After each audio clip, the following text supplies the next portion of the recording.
बिस्मिल्लाहिर्रहमानिर्रहीम। अस्सलाम वालेकुम। आप देख रहे हैं व्यूज़ मैटर, मैं हूं मुर्तज़ा डार। नाज़रीन, इसराइल और फ़लस्तीन की तारीख़ के हवाले से आप सब जानते हैं कि ख़ासी पुरानी है और दोनों मुल्कों में ख़ासे पुराने मसले चलते आ रहे हैं। किस तरह इजराइली यहूदी सैटलर्स यानी आबाद कार फ़लस्तीन में आए और उन्होंने आके यहाँ पर आहिस्ता आहिस्ता करके अपनी जगह बनानी शुरू कर दी और मुसलमानों यानी फ़लस्तीनियों के गिर्द घेरा तंग करना शुरू कर दिया।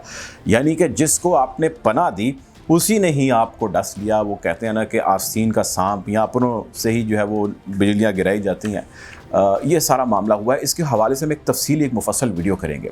आपको बताऊंगा सारा मामला, ये सारी कहानी थी क्या, इसकी तारीख़ क्या थी। लेकिन आज हम जिस चीज़ पर बात करने जा रहे हैं वो ये लेटेस्ट मसला है, यानी कि हालिया जो गुज़िश्ता कुछ ही दिनों के अंदर से ये लड़ाई जारी है। वन ऑफ द बिगेस्ट लड़ाई जो है ये तसव्वुर की जा रही है जो गुज़िश्ता कई सालों में हुई है। 2014 के बाद से लेकर अब तक ये बड़ी तरीन लड़ाइयों में है जो फ़लस्तीन और इज़राइल की एक दूसरे से हो चुकी है, जिसके अंदर नुकसान बहुत ज़्यादा है, जानी, ज़ख्मी और इसके अलावा कोलैटरल डैमेज जो है इसके अंदर बहुत ज़्यादा है। मसला शुरू कहाँ से हुआ, कहाँ से इतने जल्दी इतने दिनों के अंदर प्रॉब्लम बढ़ गया और इस शिद्दत और हिद्दत तक पहुँच गया।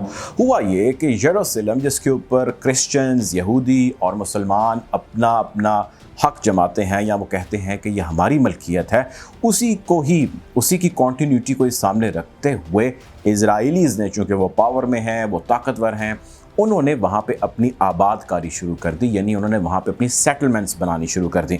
अब जब वो अपनी सेटलमेंट्स बना रहे थे तो वहाँ पर जो मौजूद फ़लस्तीनी थे उनको घरों से निकाला जा रहा था, उनको धक्के दिए जा रहे थे। कुछ मौके पे जिसके अंदर पुलिस थी, लॉ इन्फोर्समेंट एजेंसीज़ थी, वो लोगों को ज़बरदस्ती सामान बाहर फेंक रहे थे, घरों से निकाल रहे थे और बिल्कुल जिस तरह कब्ज़ा किसी जगह पे आपने घर पे जाके करना होता है इसी तरह कब्ज़ा कर रहे थे। ये मसला अप्रैल के आखिर में शिद्दत इख्तियार कर चुका था। अब रमज़ान का महीना तब चल रहा था और रमज़ान का आखिरी अशरा आ गया और इस आखिरी अशरे के अंदर आप जानते हैं, वैसे तो पूरे रमज़ान के अंदर ही मुसलमान दुनिया में जहाँ जहाँ आबाद है, वो नमाज तरावी हो या बाकी फ़र्ज़ नमाज़ें हों या इबादात हों, मुसलमान जो है वो रमज़ान के अंदर इबादात का सिलसिला जो है वो बढ़ा देते हैं। उसकी इंटेंसिटी जो है वो ज़्यादा हो जाती है मसाजिद में जाने की और नवाफिल पढ़ने की।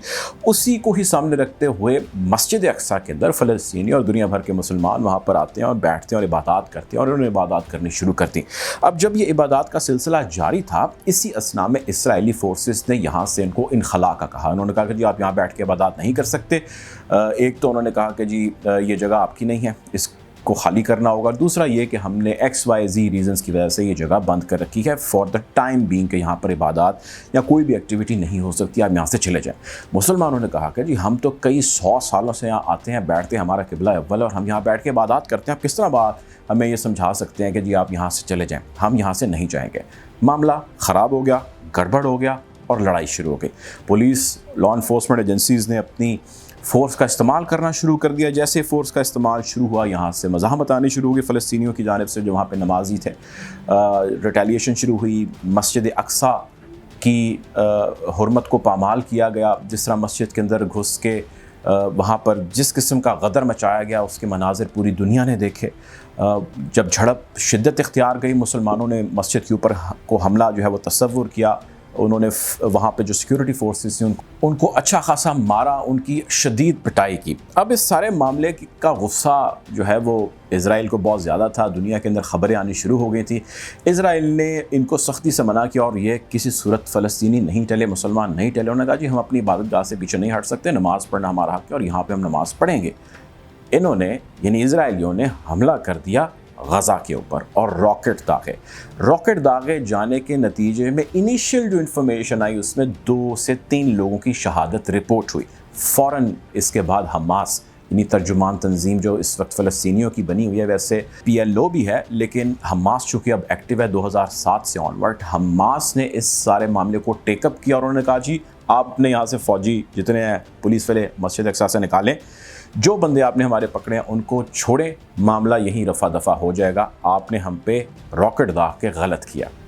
इजरायली फोर्सेस नहीं रुकी, उन्होंने एक और रॉकेट दागा। 1 घंटे का खैर वक्त दिया था उन्होंने यहाँ से इनखला के लिए।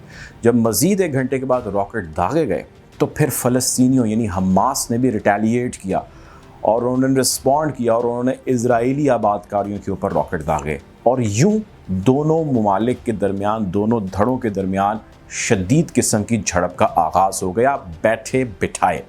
अब जब ये झड़प का आगाज़ हो गया, حالات انتہائی خراب ہونے لگے، کشیدہ ہونے لگے۔ دوسرے دن کی اطلاعات کے مطابق شہادتوں کی تعداد 12 ہو گئی، جس میں سے 3 بچے تھے اور 2 خواتین تھیں۔ راکٹ پہلے 100 کی تعداد میں ایک دوسرے پر داغے جا رہے تھے، اور اس کے بعد راکٹ ہزاروں کی تعداد میں ہو گئے۔ ہزاروں راکٹ حماس نے اسرائیل پر داغے، اور ہزاروں راکٹ اسرائیل نے حماس پر داغے، غزہ کی پٹی کے اندر داغے۔ اب اس سارے معاملے کے اندر صورتحال انتہائی پیچیدہ ہو جاتی ہے، لڑائی بڑھنے لگ جاتی ہے، مسلمانوں کے، فلسطینیوں کی حالت زار خراب ہونے لگ جاتی ہے، ان کو گھروں سے نکالا بھی جا رہا ہوتا ہے، ساتھ ساتھ ان کے گھروں پہ بم برسائے جا رہے ہوتے ہیں، ان کی آباد کاریوں کے اوپر بم برسائے جا رہے ہوتے ہیں، سکولز پہ، ہاسپٹلز پہ، NGOs پہ، جہاں جہاں جس بھی جگہ پر بم برسائے جا سکتے ہیں ان کا بے دریغ بلا جھجک استعمال کیا جاتا ہے۔ حالت زار مسلمانوں کی خراب ہونے لگ جاتی ہے، انٹرنیشنل میڈیا کے اندر چیز رپورٹ ہونے لگ جاتی ہے، انٹرنیشنل ریئیکشن آنے لگ جاتا ہے۔ اسی لڑائی کے دوران آئرن ڈوم کا ذکر ہم سنتے ہیں کہ واقع ہے، اور آئرن ڈوم ایک ایسی ٹیکنالوجی ہے جو اسرائیل کے اندر انسٹالڈ ہے۔ وہ ایئر ڈیفنس سسٹم ہے، یعنی کہ اسرائیل کی حدود کے اوپر سے جب بھی کوئی ہوائی چیز پرواز کرے گی، جس میں ڈرون ہو، میزائل ہو یا جہاز ہو، اس کو وہ انٹرسیپٹ کرے گا اور گرا دے گا، اور وہ اچھا خاصا مہنگا ہے۔ اب حماس کی جانب سے راکٹ داغے جانے لگے تو آئرن ڈوم نے 70-80% کام کیا، 20-30%، 25% اس نے کام نہیں کیا۔ جب اس نے کام نہیں کیا تو جو چھٹ گئے اس کے نشانے سے میزائلز، وہ جا کے اسرائیلی آباد کاریوں کے اوپر گرے، جس کے اوپر پوری دنیا کے اندر شور مچا، اور شور یہ مچا کہ اسرائیلی جو کلیم کرتے تھے اور کہتے کہ جی ہمارے پاس تو دنیا کی بہترین ٹیکنالوجی ہے ڈیفنس کے حوالے سے، تو وہ تو ایکسپوز ہونے لگ گئی۔ اسی اثنا میں حماس نے کیمیائی فیکٹری، کیمیکل فیکٹری کے اوپر بھی حملہ کیا، جس کے بارے میں خیال ہی کیا جا رہا تھا کہ جوہری ہتھیار بنانے میں اس کا ایک انتہائی اہم رول ہے، اور یہ وہ جگہ ہے جہاں سے یہ سارا اسلحہ اور ویپن نکالا جاتا ہے۔ اس کو بھی ٹارگٹ کیا، آئرن ڈوم کے اوپر حملہ کر دیا حماس نے، اس کو بھی ٹارگٹ کیا اور اس کو بھی ڈیمیج کیا۔ اب حماس ظاہر ہے اتنی طاقتور نہیں ہے جتنی طاقتور اسرائیل اور اس کی فورسز اور اس کے اتحادی ہیں۔ معاملہ خراب ہوتا گیا، شہر شہر کے اندر فسادات پھوٹ پڑے، اور جب شہر شہر کے اندر فسادات پھوٹے تو صورتحال انتہائی خراب ہو گئی، حالات باہر ہو گئے کنٹرول سے، پولیس ہر جگہ پر تعینات کر دی گئی، لیکن جہاں پہ بھی مسلمانوں کو یہودی نظر آئے اور جہاں پہ یہودیوں کو مسلمان نظر آئے، سڑکوں میں فیملیز کے ساتھ لوگوں کو مارا گیا۔ جتھوں نے موب کی صورت میں لوگوں پہ حملے کیے، لوگ اپنے گھروں سے نکلنا چھوڑ چکے تھے، ایمرجنسی کا نفاذ ہو چکا تھا، دکانیں بند تھیں، ہاسپٹل زخمیوں سے بھر چکے تھے، اور اسی اثنا میں ہلاکتوں، شہادتوں کی تعداد لگ بھگ 100 کے قریب پہنچ چکی تھی۔ حالات چونکہ کنٹرول سے باہر ہوتے جا رہے تھے، انٹرنیشنل میڈیا میں بار بار خبریں آ رہی تھیں، اسی اثنا میں اسرائیلی فورسز میڈیا ہاؤسز کے اوپر حملہ کر دیتی ہیں، بومب سے اٹیک کرتی ہیں، اور الجزیرہ کے دفتر کو نشانہ بناتی ہیں اور اس کو بلڈنگ کو زمیں بوس کر دیتی ہیں۔ اس سے قبل ہم نے یہ بھی دیکھا کہ 13 منزلہ بلڈنگ کو زمیں بوس کیا گیا، بہت سارے گھروں کو زمین بوس کیا گیا۔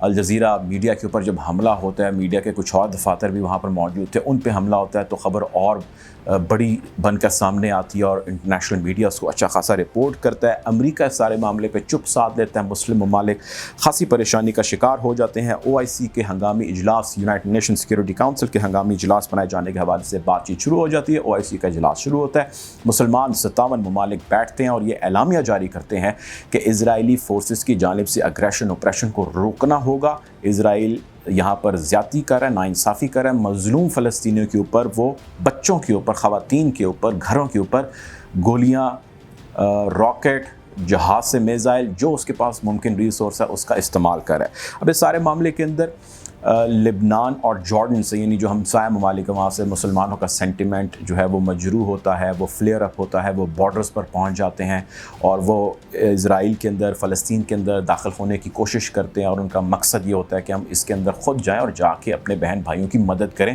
ان کو اس مسئلے سے جان چھڑانے کے اندر کسی طرح کوئی رول پلے کریں۔ لبنان ایک راکٹ داغتا ہے اور اپنی حدود کے اندر گراتا ہے، اسی طرح وہ 6 راکٹ اور داغتا ہے، اپنی حدود کے اندر گراتا ہے۔ اسی طرح جارڈن کی سائڈ سے ایک ڈرون اڑتا ہے، اس کو انٹرسیپٹ کیا جاتا ہے، گرا دیا جاتا ہے۔ یعنی لبنان اور جارڈن کریٹ کرنا شروع کر دیتے ہیں، ایک نوائز اور ایک ریزسٹنس کے طور پہ سامنے آنے لگ جاتے ہیں۔ انٹرنیشنل کمیونٹی خصوصاً مسلم امہ کے اندر اس کا خاصا شور و غوغا ہوتا ہے۔ टर्क्स और ईरानियंस इस सारे मामले को बड़ा सीरियसली टेकअप करते हैं और टर्क्स फ़ौरन राब्ते में आते हैं दुनिया के बड़े सरबराहान और उनके उन ममालिक से, उनकी एम्बेसी से, जिसमें तैयब, रजब और दवान रब्ता करते हैं रशियन से, पाकिस्तानियों से, ईरानियन से, और जहाँ जहाँ उनके लिए मुमकिन होता है। OIC का इजलास होता है, एलामिया जैसे मैंने जिक्र किया जारी किया जाता है, और OIC इजलास के अंदर ही ईरान और तुर्की एक पेशकश करते हैं और वो ये कहते हैं कि हमें एक रेजिस्टेंस फोर्स बनानी चाहिए, जिस रेजिस्टेंस फोर्स के अंदर हथियार, पैसा और जिस हद तक लॉजिस्टिक सपोर्ट मुमकिन होगी वो हम देंगे, और ये फोर्स पहुंचेगी फ़लस्तीन गज़ा के अंदर और जाके इजरायली फोर्सेस का सामना करेगी। बहरहाल इसके ऊपर कुछ ख़ास अमल नहीं होता, लेकिन ये बयानात और स्टेटमेंट्स हमारे सामने आने लग जाती हैं। सारे मामले के अंदर यूनाइटेड नेशन सिक्योरिटी काउंसिल का इजलास तलब किया जाता है। यूनाइटेड नेशन सिक्योरिटी काउंसिल की सरबराही इस वक्त चाइना के पास है। चाइना इस इजलास को तलब करता है, 3 मरतबा इजलास तलब किया जाता है और तीनों मरतबा ये इजलास कैंसिल कर दिया जाता है अमरीका की ईमा के ऊपर। अमरीका खामोशी इख्तियार किए रखता है। अमरीका का एलाय, स्ट्रेटजिक एलाय इसराइल है। इसराइल की जानिब से हमले किए जाने के हवाले से अमेरिका की खामोशी के ऊपर पूरी दुनिया उसकी कंडेमिनेशन करती है और कहती है कि ये बाइडन एडमिनिस्ट्रेशन से एक्सपेक्ट नहीं किया जा रहा था। बहरहाल मामला ख़राब होने लग जाता है और इस सारे ख़राब मामले के अंदर इसराइल की जानिब से जो बम बरसाए जा रहे होते हैं उसने गज़ा के अंदर हालत ज़ार काफ़ी ख़राब करती होती है। मुसलमानों की शहादतें 200 से ज़ायद हो जाती हैं, 1500 के करीब ज़ख्मी हो जाते हैं, जिसमें से 2 से 250 क्रिटिकल इंजर्ड तस्वुर किए जाते हैं। 50 के लगभग ख़वातीन जाम शहादत नोश करती हैं, 40 के करीब बच्चे सारे मामले के अंदर मारे जाते हैं। खाने पीने की किल्लत है, दुकानें बंद हैं, दवाइयाँ मैसर नहीं आ रही, वाटर सप्लाइज़ के ऊपर हमले करके उनको मुनक़ता कर दिया जाता है। पीने के पानी का शदीद मसला वहाँ पर बहरान पैदा हो जाता है, खाने पीने की किल्लत हो जाती है। दुनिया के कुछ ममालिक एड वहाँ पर पहुँच जाते हैं। पाकिस्तान की जानिब से ईदी, अब्दुल सत्तार ईदी साहब के बेटे फैसल ईदी अपनी कुछ एम्बुलेंसेस लेकर वहाँ पर गज़ा में पहुँच जाते हैं, फ़लस्तीन पर पहुँच जाते हैं और लोगों की मदद करना शुरू कर देते हैं। ऐसे बहुत सारे हेल्प दुनिया की तरफ से आने लग जाती है। पूरी दुनिया के अंदर प्रोटेस्ट शुरू हो जाते हैं और उन प्रोटेस्ट के अंदर पाकिस्तान, तुर्की, उर्दन, शाम, सीरिया, अमेरिका, बरतानिया, जर्मनी, लेबनान, बहुत सारे दुनिया के ममालिक हैं जहाँ पे फ़लस्तीनियों की आवाज़ में आवाज़ मिलाने के लिए लोग सड़कों पर आ जाते हैं और एक मैसेज स्प्रेड करते हैं। और इस मैसेज का मकसद ये होता है कि इज़राइल अपना एग्रेशन ख़त्म करे, और बिल आखिर इज़राइल अपना एग्रेशन ख़त्म नहीं करता। यूनाइटेड नेशन जनरल असम्बली का इजलास आज की तारीख़ के मुताबिक तय है। इस इजलास में पाकिस्तान, तुर्की और ईरान समेत दीगर ममालिक ने शिरकत की है। हंगामी इजलास तलब किया गया। इस इजलास का मकसद ये है कि एक एलामिया जारी किया जाए और एक प्लान ऑफ एक्शन मुरतब किया जाए जिसके ऊपर इजराइल को अमल करना होगा। अब देखना ये है 2 चीज़ें। पहली चीज़ तो ये कि एलामिया जारी होता है या नहीं होता, कोई प्लान ऑफ एक्शन आता है या नहीं आता, और अगर आ जाता है तो इजराइल क्या उसको अमल पैरा होगा, उस पर उसके ऊपर एग्जीक्यूशन करेगा या उसको अपने पैरों तले रोंद देगा। आने वाले वक्त में इस हवाले से यकीनन बहुत सारी डेवलपमेंट्स हैं जो आपके सामने आएंगी, लेकिन इस सारे मामले में एक अहम डेवलपमेंट ये होती है, चूँकि हमास की जानिब से बहुत सारे रॉकेट हैं जो दागे जाते हैं इसराइलीज़ के ऊपर। इसराइल के अंदर सायरन्स बजते हैं, एमरजेंसी का नफाज होता है, कर्फ्यू लगा होता है। जो इज़राइल के अपने अंदर हंगामे फूट पड़े हैं, जो लड़ाई फूट पड़ी है, जो खौफ की फ़िज़ा कायम हो चुकी है, ये भी तारीख़ में पहली मरतबा हुआ है जिसमें मुसलमानों ने या हमास ने इज़राइल के अपने अंदर बहुत कुछ झंझोड़ के रख दिया है। और उस झंझोड़े जाने के हवाले से इज़राइल के थिंक टैंक्स खासे परेशान हैं और उसको वो कामयाबी तसव्वुर कर रहे हैं, और कामयाबी तसव्वुर कर रहे हैं वो फ़लस्तीनियों की, मुसलमानों की। और इस पर उनका कहना ये है कि झड़प हम यकीनन जीत गए हैं या जीत जाएंगे, जिसमें हमने उनकी कई शहादतें कर दी, लेकिन असल जंग फ़लस्तीनी जीत रहे हैं जिन्होंने हमारा पूरा का पूरा मुल्क जो है हिला कर रख दिया है, हमारे ही लोगों को हमारे ख़िलाफ़ कर दिया है। इस हवाले से हमारी एक तफसीली वीडियो भी वैसे मौजूद है, अगर आप इस लिंक पर क्लिक करेंगे तो आप इसकी तफसील में जा सकेंगे। आपको अपडेट रखेंगे और बताएंगे कि एक रीकैप देंगे कि इस सारे जो झड़प हुई है उस सारी झड़प के अंदर अब तक की ताज़ा तरीन सूरत हाल क्या है, और एक इंशाल्लाह जल्द तफसीली वीडियो करेंगे इसराइल और फ़लस्तीन के मसले के हवाले से। आपको अगर हमारी वीडियो पसंद आई, इस चैनल को सब्सक्राइब करें ताकि आप तक बर वक्त नोटिफिकेशन आ सके और आप मज़ीद स्टोरीज़ इस हवाले से जान सकें। अब तक के लिए इतना ही। अल्लाह हाफ़िज़।